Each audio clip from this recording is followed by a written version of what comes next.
ஆண்டவராகிய இயேசு கிறிஸ்துவின் நாமத்தினாலே உங்கள் ஒவ்வொருவரையும் வாழ்த்துகிறேன். நாம் தியானித்து வருகிறோம் 7 சபைகளை குறித்து. 7 சபைகளிலே கடைசியாய் சொல்லப்பட்ட சபை லவோதிக்கேயா சபை. இந்த லவோதிக்கேயா சபை எப்படிப்பட்டது என்று ஆவியானவர் சொல்லுகிறார். இக்காலகட்ட சபை எப்படி இருக்கிறது என்பதை இதிலே நாம் தெளிவாய் காண முடியும். 3ஆம் அதிகாரம் 14ஆம் வசனத்தில் எப்படி எழுதுகிறார், லவோதிக்கேயா சபையின் தூதனுக்கு நீ எழுத வேண்டியது என்னவெனில், உண்மையும் சத்தியம் உள்ள சாட்சியும் தேவனுடைய சிருஷ்டிக்கு ஆதியுமாயிருக்கிற ஆமேன் என்பவர் சொல்லுகிறதாவது, உன் கிரியைகளை அறிந்திருக்கிறேன். நீ குளிரும் அல்ல அனலும் அல்ல.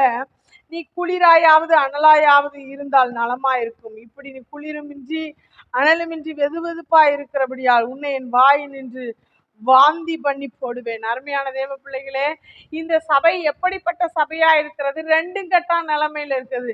கர்த்தரை முழுவதுமாய் சார்ந்து கொள்ளவும் இல்லை, உலகத்தையும் முழுவதாய் சார்ந்து, உலகமும் வேணும் தேவனும் வேணும் என்கிறதான ஒரு அனுபவத்திலே காணப்படுகிறது.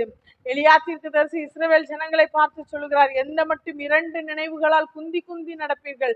கர்த்தர் தெய்வமானால் கர்த்தரை பின்பற்றுங்கள், பாகால் தெய்வமானால் பாகாலை பின்பற்றுங்கள் என்று ஒரு சவால் விடுக்கிறார். அருமையான தேவ பிள்ளைகளே, இன்றைக்கு கடைசி காலகட்டத்தில் வாழ்ந்து கொண்டிருக்கிறதான தேவ சபையே, இன்றைக்கு நான் எப்படி வாழ்ந்து கொண்டிருக்கிறோம்? உலகமும் அது நிச்சயம் நம்முடைய மாம்சமும் விரும்பினவைகளை செய்து வாழ்ந்து கொண்டிருக்கிறது மாத்திரமல்ல, தேவனும் வேண்டும் என்று சொல்லி அப்படிப்பட்ட ஒரு வாழ்க்கையை நாம் வாழ்ந்து கொண்டிருப்போமே. ஆனால் கர்த்தர் இன்றைக்கு நம்மை பார்த்து சொல்லுகிறார், நீ அனலும் இல்லாம குளிரும் இல்லாம இருக்கிறதுனால நான் உன்னை வாந்தி பண்ணி போடுவேன் என்று சொல்லுகிறார். இந்த சபையை பார்த்து சொல்லுகிறார் 17ஆம் வசனத்துல சொல்லுகிறார், நீ நிர்பாக்கியம் உள்ளவன். அப்படியானால் ஒரு பாக்கியமற்ற ஒரு சபையாய் இந்த லவோதிக்கேயா சபை காணப்படுகிறது. அருமையான தேவ பிள்ளைகளை, கர்த்தர் நம்மை பார்த்து நீ ஆசீர்வதிக்கப்பட்டவன், நீ பாக்கியவான் என்று நம்மை பார்த்து சொல்ல வேண்டுமே. ஆனால் கர்த்தரை மாத்திரம் சார்ந்து வாழுகிற ஒரு அனுபவம் நமக்கு உண்டாயிருக்க வேண்டும். 18ஆம் வசனத்துல நாம் எப்படி வாசிக்கிறோம், நீ ஐஸ்வர்யவான் ஆகும்படிக்கு நெருப்பிலே புடமிடப்பட்ட பொன்னையும் உன் நிர்வாணமாகிய அவலட்சணம் தோன்றாதபடிக்கு நீ உடுத்தி கொள்வதற்கு வெண் வஸ்திரங்களையும் என்னிடத்தில் வாங்கி கொள்ளவும், நீ பார்வையடையும்படிக்கு உன் கண்களுக்கு களிக்கம் போடவும் வேண்டும் என்று உனக்கு ஆலோசனை சொல்லுகிறேன். அருமையான தேவ பிள்ளைகளே, இங்கே நாம் வாசிக்கிறோம், நீ ஐஸ்வர்யவான் ஆகிறதுக்கு புடமிடப்பட்ட பொன். இந்த புடமிடப்பட்ட பொன் எது அப்படின்னு சொன்னா வேத வசனம். சங்கீதத்தின் புஸ்தகம் 12:6 நம்ம இப்படி வாசிக்கிறோம், கர்த்தருடைய சொற்கள் மண்குகையில 7 தரம் முறுக்கி புடமிடப்பட்ட வெள்ளி கொப்பான சுத்த சொற்களா இருக்கிறது. 19ஆம் சங்கீதம் 10ஆம் வசனத்தில் இப்படி வாசிக்கிறோம், அவைகள் பொன்னிலும் மிகுந்த பசும் பொன்னிலும் விரும்பப்படத்தக்கதும் தேனிலும் தேன் கூட்டிலிருந்து ஒழுகும் தெளி தேனிலும் மதுரம் உள்ளதுமாய் இருக்கிறது.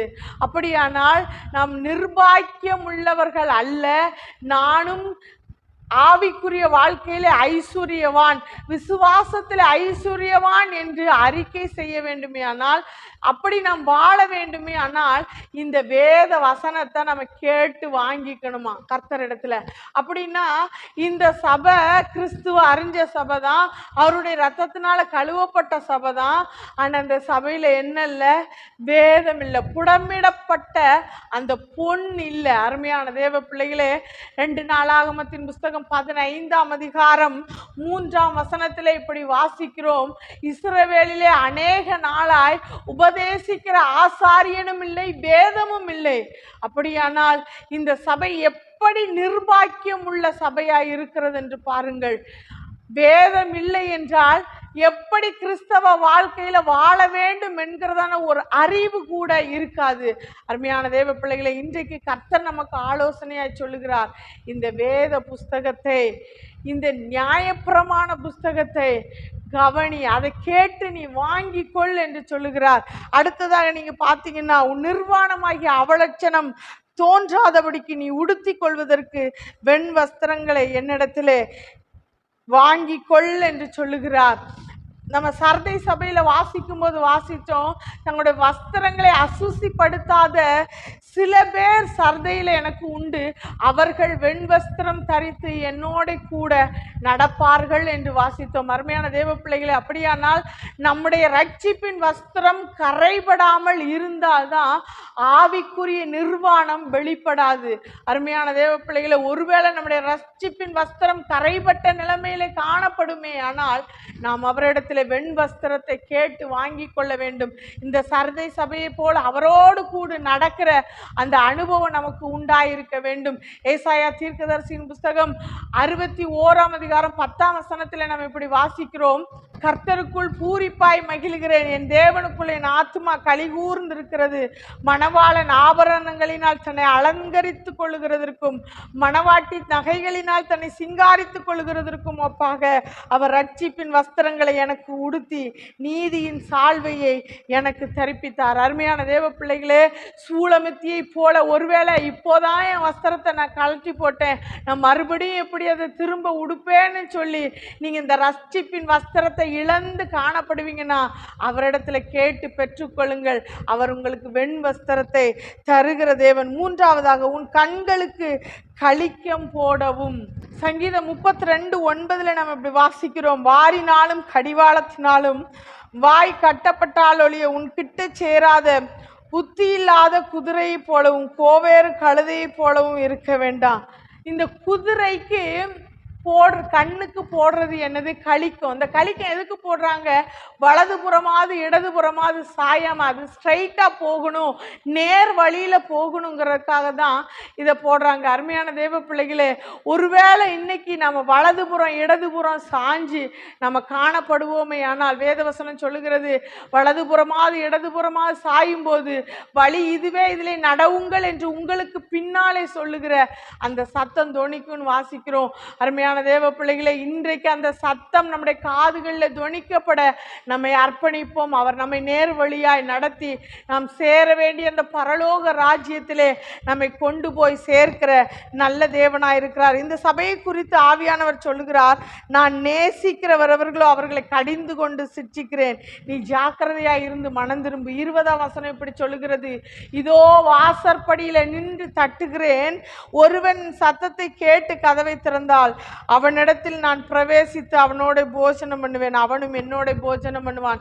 அருமையான தேவ பிள்ளைகள், அப்படியானால் இந்த சபை தேவனற்ற சபை. இயேசு இந்த சபையில இல்ல. ஏதோ சபைன்னு ஒண்ணு இருக்கு, ஆனா இந்த சபைக்குள்ள யார் இல்ல? இருக்க வேண்டிய ஆவியானவர் இல்ல, இருக்க வேண்டிய பரிசுத்தர் இல்ல, இருக்க வேண்டிய தேவன் இல்ல. தேவனற்ற வாழ்க்கை.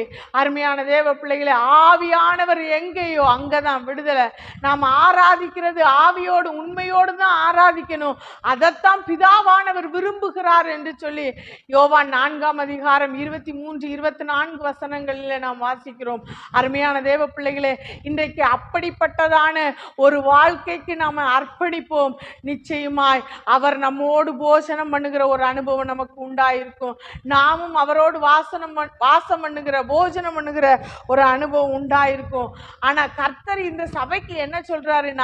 நீ தேவன் இல்லாம தான் வாழ்ந்துட்டு இருக்கா, நான் உன் வாழ்க்கையில இல்லதான், ஆனாலும் உனக்கு நான் என்ன ஆசீர்வாதத்தை வச்சிருக்கேன் தெரியுமா? நீ ஜெயங்கொண்ட ஒரு வாழ்க்கை வாழ்வின்னு சொன்னா என்னோட கூட உன்னை சிங்காசனத்துல உட்காரும்படி செய்வேன் என்று வாக்கு பண்ணுகிறார். அருமையான தேவ பிள்ளைகளே, இன்னைக்கு தேவனற்ற வாழ்க்கை வாழ்ந்து கொண்டிருக்கிறதான ஒரு அனுபவம் உங்களுக்கு உண்டாயிருக்குமே ஆனால் அவரோடு கூட சிங்காசனத்துல வீற்றிருக்கிற அந்த அனுபவத்தை இழந்து போக வாய்ப்பு உண்டு. இன்னைக்கு தேவனை அண்டிக் கொள்ளுங்கள். அவர் உங்கள் இருதயத்துக்குள்ள வாசம் பண்ண, சரீரமாகிய ஆலயத்துக்குள்ள வாசம் பண்ண இடம் கொடுங்கள். நிச்சயமாய் இந்த லவோதிக்கேயா சபைக்கு வாக்கு பண்ணின அந்த வாக்கு தத்தம் உங்க வாழ்க்கையிலும் நிறைவேறும். ஜெபிப்போமா? அன்பின் பரலோக பிதாவே, நன்றியோடு ஸ்தோத்திரிக்கிறப்பா தகப்பனே, இந்த லவோதிக்கேயா சபையின் மூலமா எங்களோடு இடைப்பட்டீங்கப்பா. ஆண்டவரே, அனலும் இல்லாத குளிரும் இல்லாத ஒரு வாழ்க்கை எங்களுக்கு வேண்டாம், நிர்பாக்கியமான ஒரு வாழ்க்கை எங்களுக்கு வேண்டாம், தேவனற்ற ஒரு வாழ்க்கை எங்களுக்கு வேண்டாம். ஆண்டவரே அப்பா, வேதம் இல்லாத இல்லாத, ரட்சிப்பின் வஸ்திரம் இல்லாத, ஆண்டவரே உங்க சத்தம் எங்க காதுகளில் துணிக்கப்படாத ஒரு அனுபவம் எங்களுக்கு வேண்டாம் ஆண்டவரே.